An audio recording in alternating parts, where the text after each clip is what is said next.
Good evening and welcome to Tucker Carlson. We told you about this on Friday night, and then over the weekend we put it into some context. So we'll summarize the story for you once more. Last summer, a group of American intelligence analysts working for the U.S. government issued a report on the origins of COVID. They've been asked to, and they did.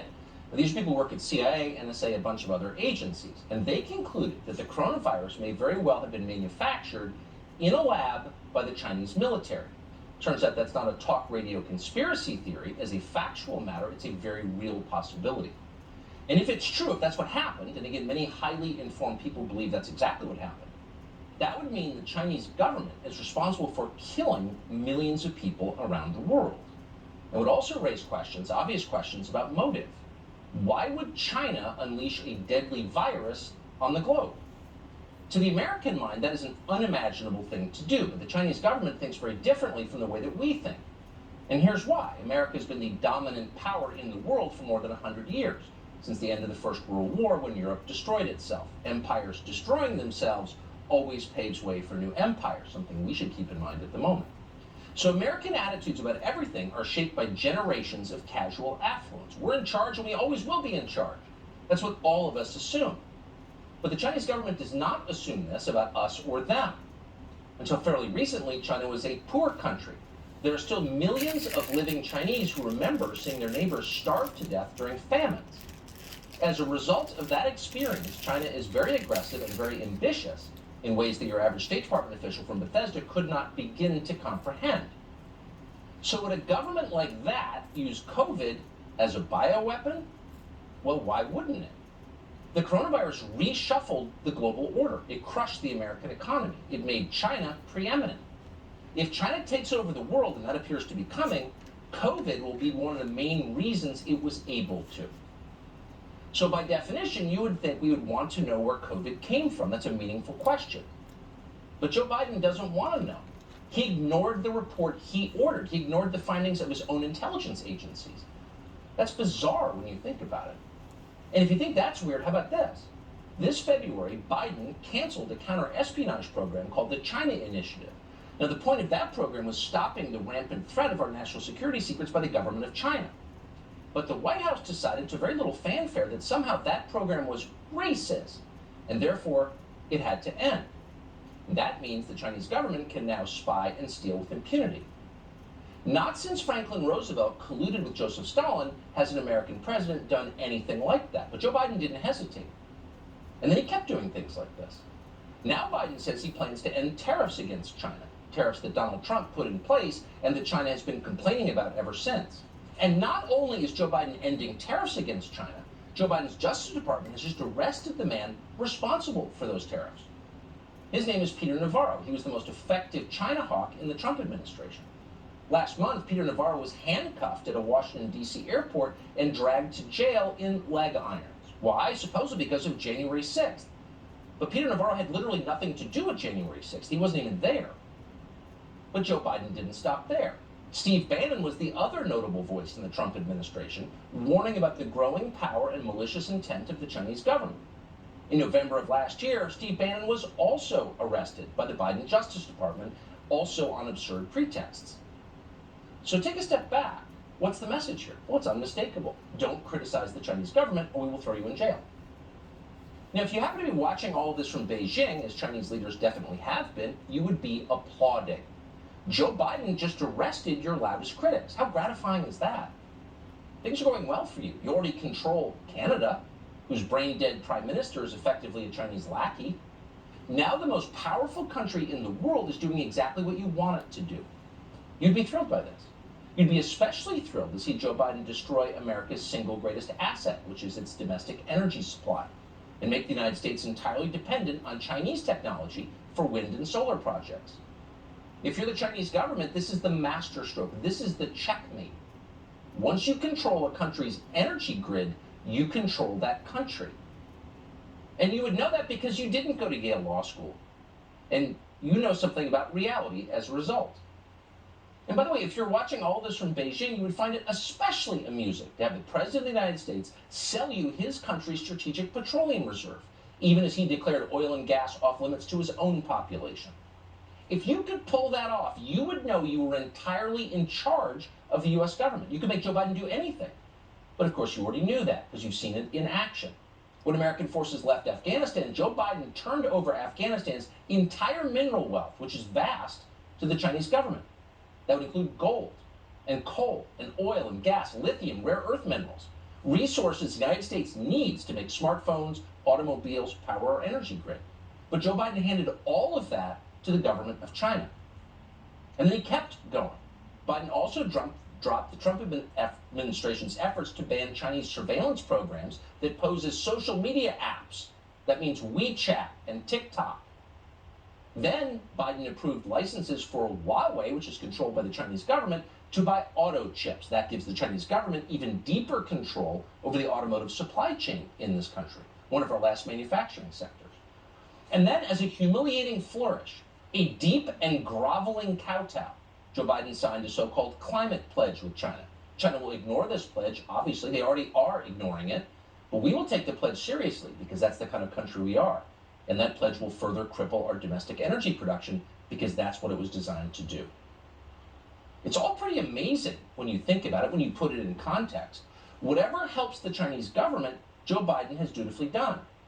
Whatever hurts America's most important strategic interests, he has also done. But why has he done this?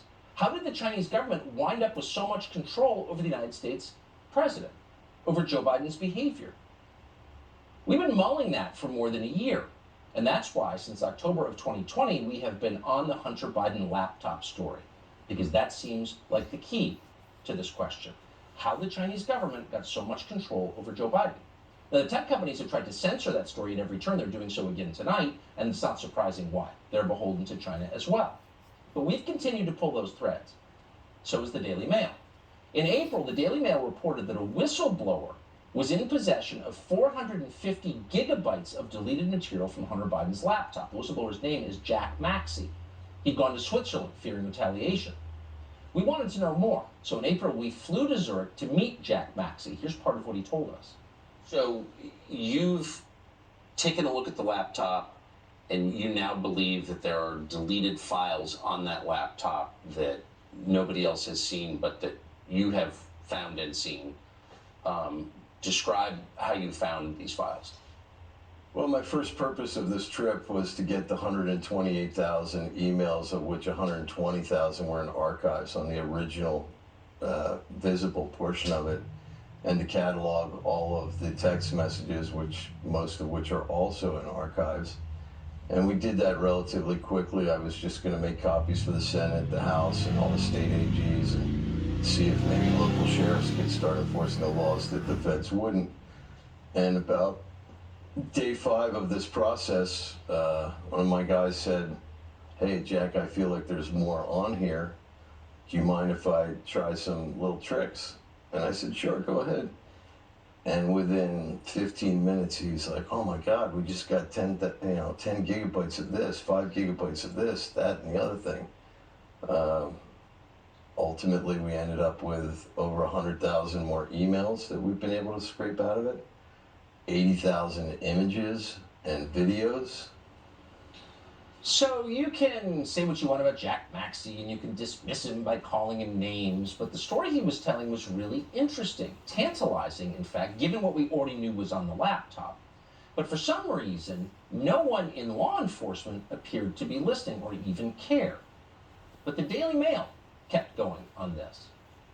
Recently, they said they gained access to a backup of Hunter Biden's iPhone from the laptop. And it's a good thing they did. It turned out to be a trove of fascinating information. It included a voicemail from Joe Biden to his son talking about a story in the New York Times about Hunter Biden's business dealings in China. Here's part of it.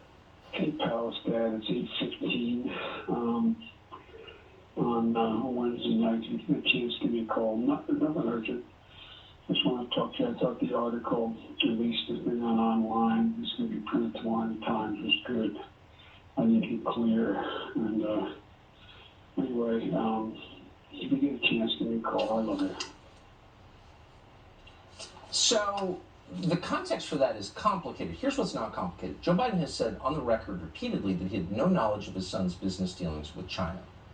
That proves Joe Biden was lying. And we have a lot more on this coming up. But just know that voicemail, which apparently is real, proves that Joe Biden knew about his son's business dealings with China. That ought to be enough to spur a wave of media inquiries to the White House. Why did you lie to us? You haven't seen that. Now, the Times piece you just heard Joe Biden reference was published on December 12, 2018. The story reported on Hunter's dealings with a man called Ye Jianming. He led the CEFC, China Energy Company, until 2018. At that point, he was arrested on charges of corruption and economic crimes by the Chinese government, which is never a good thing. He hasn't been seen since. The government of China has seized most of CEFC's assets. One of his top deputies, called Patrick Ho, was also convicted in New York of bribing African officials to help Iran avoid oil sanctions. What a group. These are Hunter Biden's business friends. So why would Joe Biden have any interest in this? Why would he be concerned about a New York Times story on CEFC and Hunter Biden? Well, it could be for the obvious reason. Joe Biden himself was making money from this, from CEFC, lots of money. According to emails obtained by the New York Post from Hunter Biden's laptop in October of 2020, one of Hunter Biden's business partners, James Gilliar, explained that Joe Biden would receive a 10% stake in CEFC. Quote, "The equity will be distributed as follows," he wrote. 20 to Hunter, 20 to Rob Walker, 20 to Gilliar himself, 20 to Tony Bobulinski, 10 to Jimmy Biden, that would be Hunter Biden, that would be the president's brother, and quote, 10% held for the big guy. The big guy. So Tony Bobulinski, whom we interviewed for a full hour, he got a 20% stake of this deal, told us that there was, quote, no question the big guy is who he so obviously is. That would be Joe Biden. This arrangement meant millions of Chinese dollars for Hunter and Joe Biden. In early 2017, just a few weeks after Biden left the White House the first time, a company controlled by Ye called State Energy HK sent $6 million in wire transfers to Robinson Walker LLC. Robinson Walker LLC was controlled by Rob Walker, one of Hunter Biden's business partners. Then, in June of 2017, Hunter Biden emailed Ye demanding $10 million more as seed money for a new company called Sinohawk Holdings. In August of 2017, another Hunter Biden-controlled company called Hudson West received a $5 million wire from CEFC. CEFC also paid Hunter Biden's law firm, Owasco, nearly $5 million. These are according to bank records reviewed by Senate investigators. And we just pause here for a moment. In their details, these stories bear a striking resemblance to the Russiagate insanity that we were dragged through for years. Remember, they go on TV and bore you for an hour with how all these things fit together, and then this money went that way. But in the end, there was nothing there. Operating on the theory, which isn't really a theory, it's true that they always accuse you of exactly what they themselves are doing. It's kind of striking that the truth about what the Biden family, the president, his son, and his brother Jimmy, is almost exactly what they accused the Trumps of doing. Except in the case of the Bidens, they really were getting rich from a foreign power that means us harm. And it's not Russia, which is globally almost irrelevant, it's China, which is now preeminent. So to continue with the details, Owasco in turn sent the $1.4 million to Lion Hall Consulting. That was a consulting firm run by Jimmy Biden, the former nightclub owner, the president's brother, and his wife. And that was just the beginning of the arrangement. Emails unearthed by the New York Post found that someone called the chairman, that would be Ye, promised to pay Hunter Biden $10 million a year for, quote, and we're quoting, introductions alone. In other words, leveraging his father's position in government to get rich. That's illegal, right? It's also a violation of the FARA Act, which the Biden administration has been enforcing against its political enemies. So Hunter Biden wrote to a CEFC official that Ye had amended the deal to provide for, quote, a much more lasting and lucrative arrangement, end quote. These payments continued even after CEFC's leaders were arrested on corruption charges. Hunter's paid another $1 million to represent Ye's deputy, Patrick Ho, even though he had no criminal defense experience, because he was a lawyer, because he went to Yale Law School, because he's a genius, the one that your kids can't get into because they're not as smart as Hunter Biden. Ooh, this is one corrupt system the Bidens sit atop of. And if that's not enough, Hunter once referred to Patrick Ho, and we're quoting, as the effing spy chief of China. according to leaked audio obtained by Real Clear Politics. So here you have the president's son who's talking to his dad about his business deal with China, admitting the guy he is dealing with is the Chinese government's spy chief. It's almost unbelievable. Joe Biden has sort of been asked about this. His response, I didn't know anything. Watch. Mr. Vice President, how many times have you ever spoken to your son about his overseas business dealings? I've never spoken to my son about overseas business. I have never discussed with my son or my brother or anyone else anything having to do with their businesses, period. Huh. You lie, and now you've been caught lying. So after the voicemail we played a moment ago surfaced a few weeks ago, proving that Biden lied, the White House was asked about this. Not the president directly, but his publicist, the glass ceiling breaking publicist they're always bragging about. Watch the response. Why is there a voicemail of the president talking to his son about his overseas business dealings if the president has said he's never spoken to his son about his overseas business dealings? Well, first I'll say that what the president said stands. So if that's what the president said, that is what stands. And secondly, New York Times article concerning business dealings, and it says, "I think you're clear." How is that not him talking to his son about his overseas business dealings? We're not, from this podium, I'm not going to talk about alleged materials from the laptop. So are you disputing the president's voice on the voicemail? I'm not going to talk about alleged materials on the laptop. Are It's you not disputing happening. then that it is not? Peter, I refer you to his son's representative. Alleged material. So they can get away with that because no major news organization in the United States picked up the thread. We tried to. We're a talk show. We flew to Zurich because we thought, wow, maybe there's something there. But the big newspapers completely ignored this, even though it's been out there for a year and a half. And it's obvious it's not just about Hunter Biden being a crackhead who likes hookers. It's about the Biden family, including the President of the United States, business dealings with the government of China, which seeks to displace the United States globally.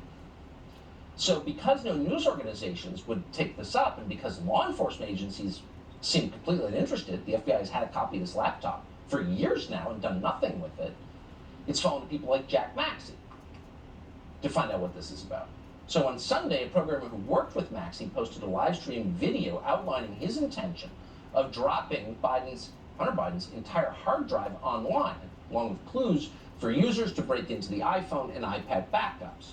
He put it on 4chan, which is some sort of website that's basically not very moderated, and it's kind of the website of last resort for people who want to get information out there but can't because everything is so completely censored at this point. So even on 4chan, the moderators quickly took these links down, but internet users are already seeding the contents of the backups on torrent sites. Bottom line, this is going to live online forever. It's not going away. Now, is it real? We have no reason to believe any of these data are fabricated. We've not independently verified them. We're not putting some of this stuff on the air. It's salacious. But it's pretty obvious that the materials that we've looked at are real. At the same time, it's becoming clear that Maxey and his former coders are the only two people making any progress in investigating Hunter Biden's criminal activity. Again, the FBI has done nothing since obtaining the hard drive years ago. Meanwhile, it's raiding people's houses because they, supported Trump in the last election? And the tech companies, as always, are on board, on China's side, once again censoring any discussion of Hunter Biden's activities, criminal activities, some of which are on video. And if you don't believe it, try it yourself. Type in Hunter Biden weighing crack on a scale, which is out there. Type that into Google and see what happens. You'll get obscure results from random YouTube channels. When you click on Google's News tab, nothing from an American media publication appears. They're stepping on the scale. They're censoring information, as they have from the very beginning. Why are they doing that? Because it matters, that's why. It's not about whether Hunter Biden was a druggie. Yeah, he was. With a screwed up personal life and a weird personal life. Yeah, knew that. That's not what it's about. They're not protecting Hunter Biden. They're protecting this administration, and they're trying to prevent you from understanding this administration's posture toward China. Among the latest findings, as reported by Andrew Kerr at the Washington Examiner, are that, quote, Joe Biden wired $100,000 to Hunter Biden during the same time frame Hunter Biden spent over $30,000 on Russian escorts, who may very well be linked to an Eastern European human trafficking ring. There's a lot like that. But again, the real story is not that Hunter Biden is a crackhead who likes prostitutes and underage girls, although that appears to be very true. and law enforcement should look into it. But for the rest of us, that's not the real story. The real story is that the Biden family was getting rich from business with our enemies. They were selling access to the U.S. government to China. And that is a crime. It's certainly a moral crime. As recently as 2020, Joe Biden denied that he or his family had made any money from China. Watch this. Vice President Biden, there have been questions about the work your son has done in China and for a Ukrainian energy company when you were vice president. In retrospect, was anything about those relationships inappropriate or unethical? Nothing was unethical. My son has not made money in terms of this thing about, what are you talking about, China. I have not had, the only guy who made money from China is this guy. He's the only one. Nobody else has made money from China. So you spend so much time noting Joe Biden's creeping senility that you can overlook the fact that in his lucid moments, he's a liar, just flat out liar. That's a lie. In fact, it's a lie so obvious, even the Washington Post, which has carried water for Biden since the very beginning, had to correct it. According to the Washington Post, quote, over the course of 14 months, the Chinese energy conglomerate, that would be CEFC, and its executives paid $4.8 million to entities controlled by Hunter Biden and his uncle. That would be Jimmy Biden, the former nightclub owner. Are these guys experts on energy? What are they experts on? Nothing. Leveraging the U.S. government for personal profit, that's it. And it's not just CEFC that funded the Bidens. In all, Hunter Biden made more than $30 million from entities affiliated with China's communist government. Hunter Biden's biggest deal with China involved a Chinese investment fund called Bohai Harvest RST, or BHR. In December of 2013, Hunter Biden and Joe Biden flew to Beijing. It was a government trip on a government plane. And that's when Hunter introduced his father to a BHR executive. Again, that's a flat-out violation of law. You can't take Air Force Two to China to lobby on behalf of the Chinese government, your own father. Full-on crime. Now, the Bidens denied it, but Hunter eventually took a 10% stake in that company, a stake worth about $20 million. Then a Chinese company called Harvest Global wired another $5 million to another company controlled by Hunter Biden, this one called Burnham Asset Management. He's got more companies than your average mafia don. According to the Washington Free Beacon, Hunter Biden, quote, reached out directly to the firm's chairman and said the investment, and we're quoting, would be important to the Biden family. Biden family, including his dad, the Vice President of the United States. So what's in it for Harvest Global? Well, per the Free Beacon, quote, Biden put together a financial proposal for Burnham to pitch to Harvest that promised, quote, Washington, D.C. access for investors. They're selling influence with the U.S. government, again, not to Belgium, not to Swaziland, to China, the country that has the United States in its sights. They want to displace us as the leader of the world, and they will be cruel masters if they're ever able to do that. Hunter Biden also co-founded a firm famously called Rosemont Realty. This is a good one. Rosemont Realty owns commercial buildings all over the United States. Now, a Hong Kong-based firm called Gemini Investments later snapped up Rosemont Realty. Gemini was controlled at the time by Sino-Ocean Land. That was chaired by the head of China Ocean Shipping Corporation, or COSCO. As Peter Schweitzer reported, quote, Japanese government agencies report that, quote, Chinese intelligence services are closely linked to COSCO. Well, of course they are, and that's true of all big Chinese companies. It's not like the United States. They don't have independent big businesses in China. They're all arms of the Chinese government. Now, China's president, Xi Jinping, has called COSCO, and we're quoting, the dragon's head for China. What did Hunter Biden make for doing this? About 180 grand. Now, we know about most of this because of reporting from Hunter Biden's laptop, which now everyone admits is authentic. But for more than a year, you were not allowed to talk about the story, and now maybe you understand why. It wasn't protecting the feelings of Hunter Biden's family, or making fun of his drug addiction, or seeing pictures of him with M&Ms stacked on his private parts, whatever. It was about China. And that's why the media portrayed it at the time as a conspiracy theory. Watch.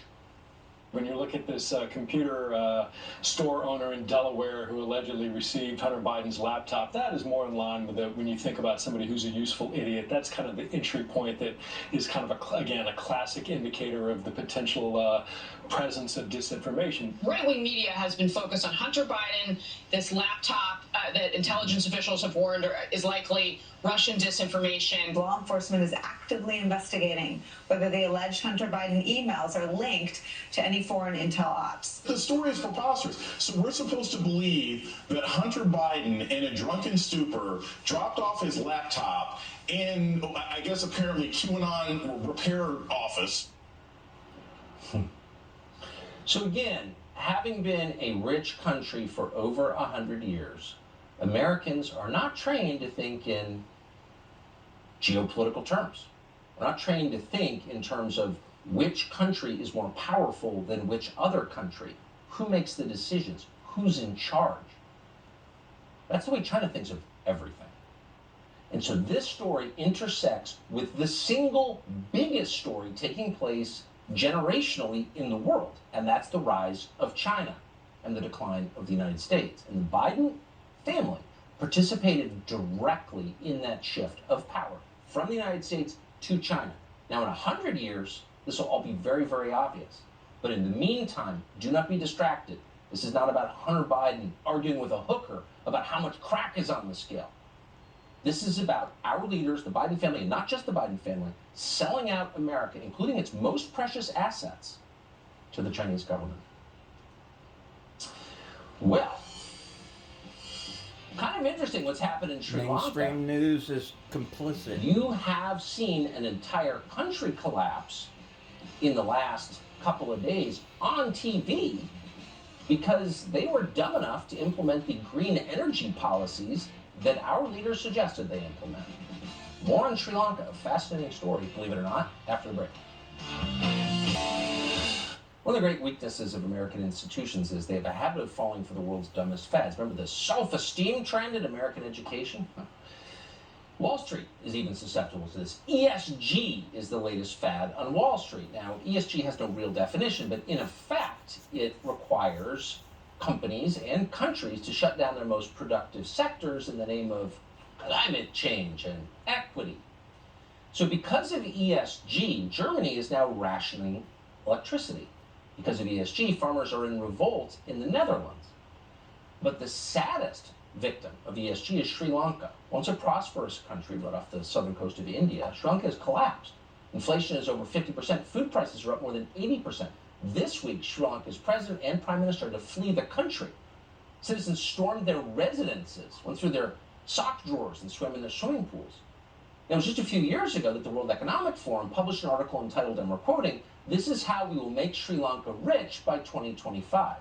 Weirdly, if you search that article online tonight, it's been deleted. Oh, weird, covering their tracks, but not very well. So how did this happen? Well, in April of 2021, Sri Lanka's leaders banned chemical fertilizers.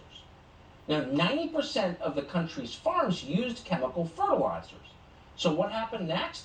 A third of Sri Lanka's farms shut down completely. Now, what happens when farms shut down? Quiz. Well, people starve. This is what the largest city in Sri Lanka, Colombo, looked like this week.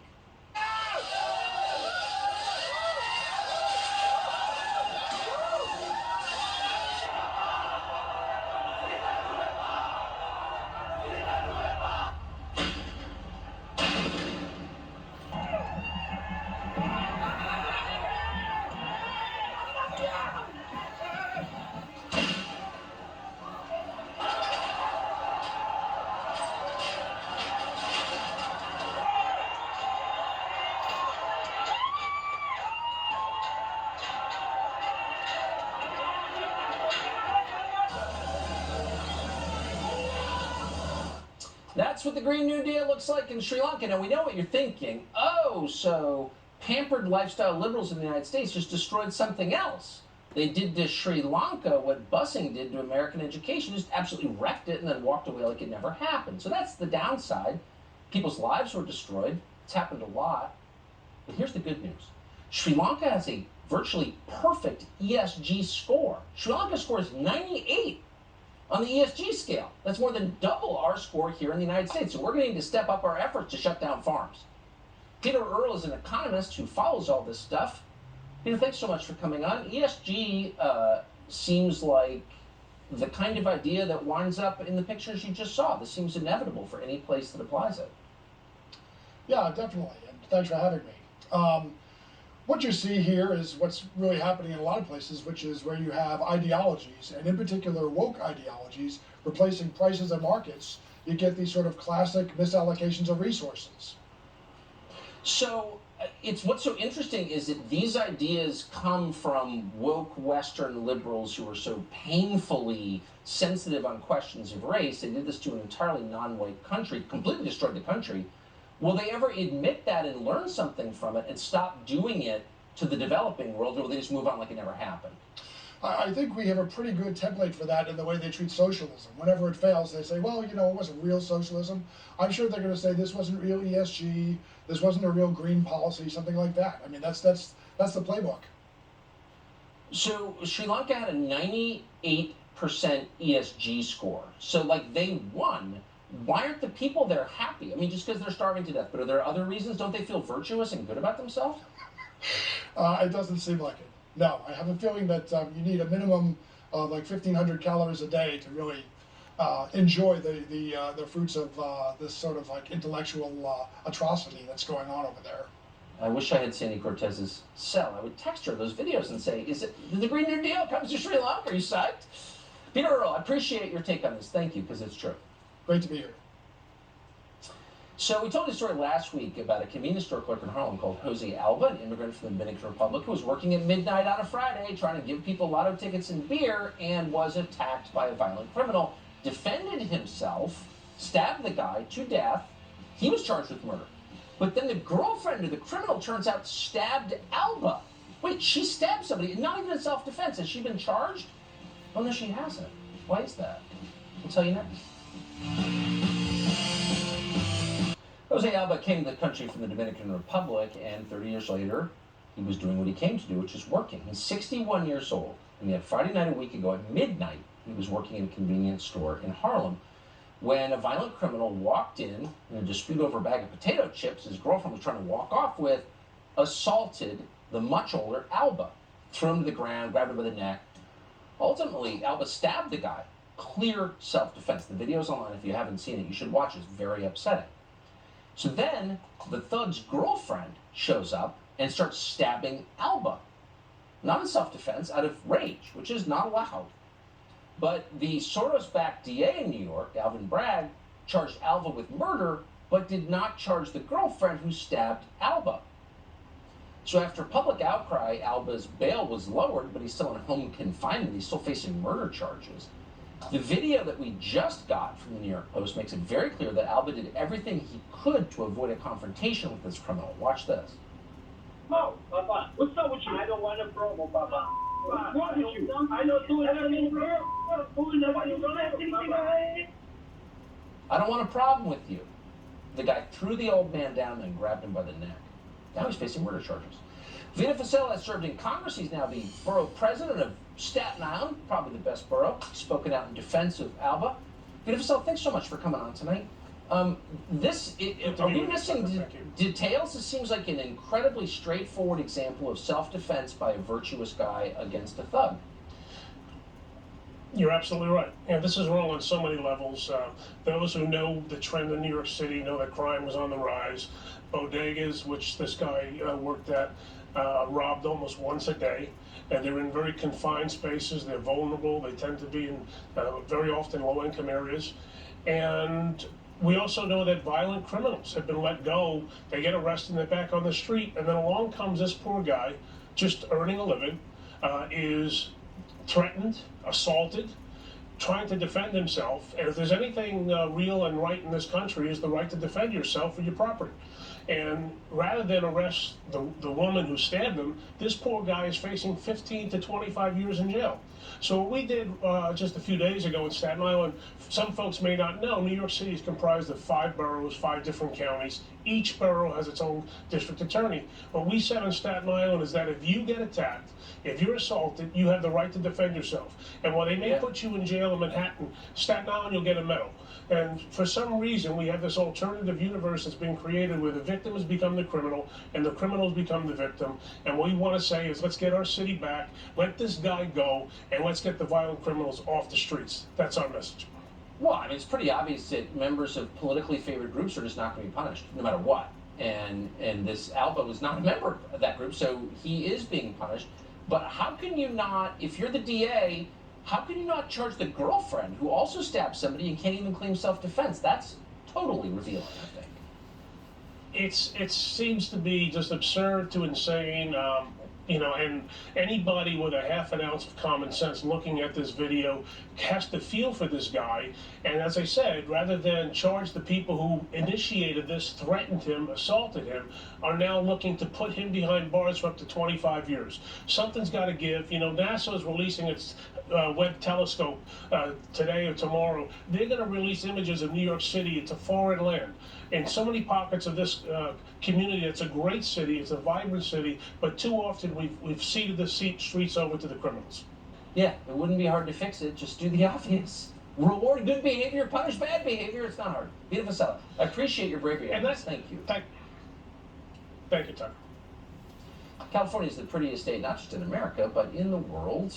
It's run by lunatics, and it's collapsing.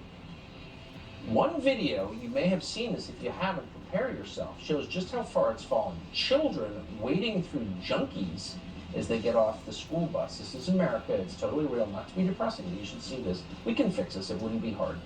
But we're going to show you how deep the problem is next.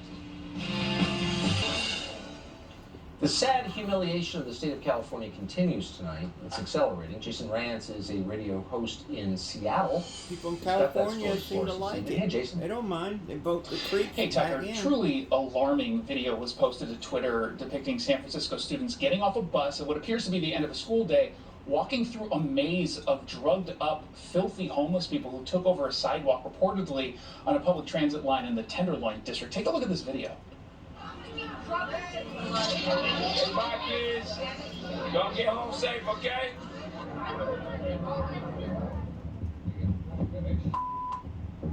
Come on, man. These little kids gotta walk through these crazy. Tucker, it's shocking, but not necessarily surprising, as we've seen how homeless policies frankly put children at risk all across the West Coast. Parents in Portland, for example, they're complaining that their kids are picking up used needles at parks. Here in Seattle, 2 encampments were set up on a school property, one housing a sex offender, and the school board refused to sweep. So now you've got this latest video surfacing on Twitter, and it comes just days after the city of San Francisco announced that they were doing a $3 million pilot program replacing police with social workers on low-level 911 calls involving the homeless. But with the homeless getting more and more aggressive, it doesn't seem particularly safe. In fact, there's a recent incident in Los Angeles that shows really the dangers of all of this. An Olympic volleyballer named Kim Glass, she says she was attacked by a homeless man. She posted images of it on Instagram. Now, she's blaming the soft-on-crime approach to homeless crimes. But obviously, I think people need to be paying attention to this. Gavin Newsom, who presides over all of this, who made it possible, is former mayor of San Francisco, thinks he's running for president in 2024. Totally, these people are delusional. Jason Rantz, I appreciate all your reports from the Western United States. Thanks so much. Thanks, Tom. So a couple of years ago, Alex Stein was working in a totally different business. Then he got mad and decided to make videos on YouTube. Turns out he's hilarious and brave. If you haven't seen him yet, you definitely will see him.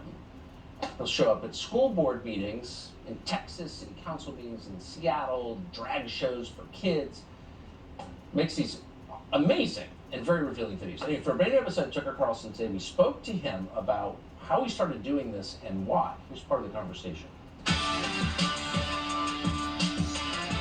The guys you make fun of all the time, like Don Lemon, who's married to a white guy, that preach, white supremacy is the biggest problem plaguing America. When I left that meeting, I was like a pseudo-celebrity. Everybody was coming up to me because that's what they want. When I go to these public meetings and I act a fool, I know what I'm doing is cringe, but I'm doing it on purpose in order to kind of help the levity of the meeting. Because these things are so ultra serious. All these politicians are so self-righteous and self-important. So when you go there and you mock them, it's how they treat us. They mock us, Tucker, especially, that's basically what we're under. We're under constant mockery and constant hypocrisy. So when I'm doing it, I'm mocking them back because you see the people that's talking, their kind of voices trembling and they're kind of nervous. So when I do all that, the people that speak after me oftentimes are laughing and they're in a good mood. And there's another video, you don't pull this one up, but there's a bunch of them in Hawaii. I did the same thing, and I was controversial in that meeting. And then Fox covered it, not Fox News, but the local Fox. And the person who's running the meeting said, well, I don't want to give Alex Stein clout, but he helped the meeting, helped bring us together. Because in these ultra serious places, when you go and be a goofball, it's like being the class clown. You know, it kind of makes the class more fun.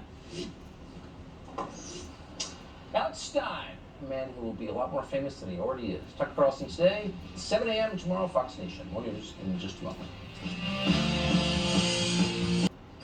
Tomorrow night, Hunter Biden called his stepmother, Dr. Jill Biden, a, quote, vindictive moron in newly released text. Is she a vindictive moron? We'll investigate. He also called her the forbidden word. We can't assess. We'll see you next Tuesday. Here's Sean Hannity. All right, and thanks.